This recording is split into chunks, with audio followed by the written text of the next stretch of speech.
So on the one hand, we don't want to use race in the way we've been using race, which is really about innate difference. That's sort of what undergirds almost most of the ways in which we use race.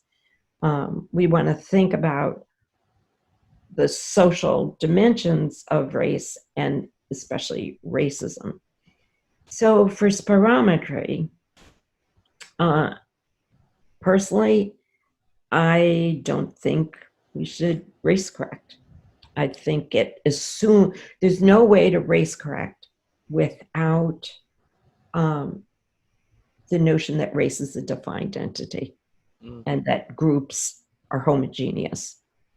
And really, I think in medicine, we treat white people as more individualized, and then we homogenize, particularly people of African descent.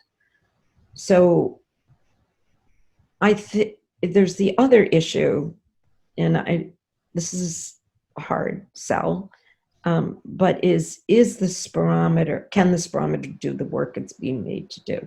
So that's an STSE question, and I've always liked that as some sort of resolution. I think the way we're using it is flawed.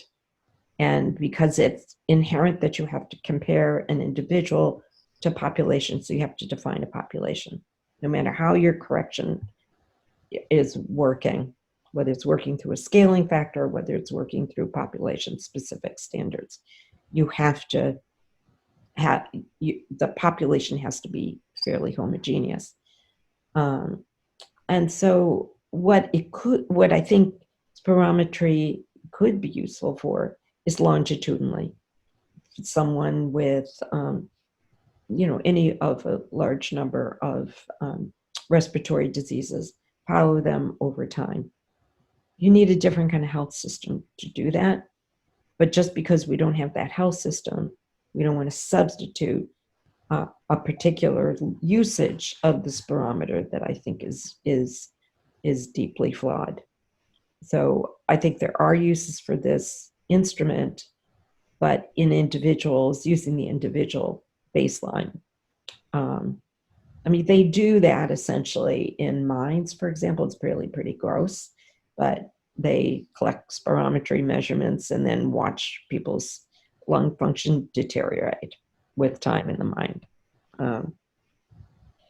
I find that just like pretty hideous, but that is a longitudinal use. Now, the other thing, when I was in South Africa, in some settings, usually in settings where people are more acknowledge the problematic use of race, they disable race correction. But I have never heard of race correction being disabled in the US, but it can.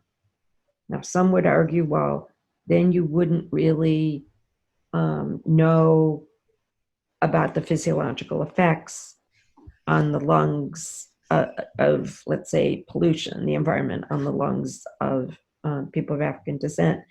But we're not getting that information now with race correction. So what is the information you're going to get, and is it reproducing inferiority, superiority, et cetera? And is it diverting attention from doing something about pollution?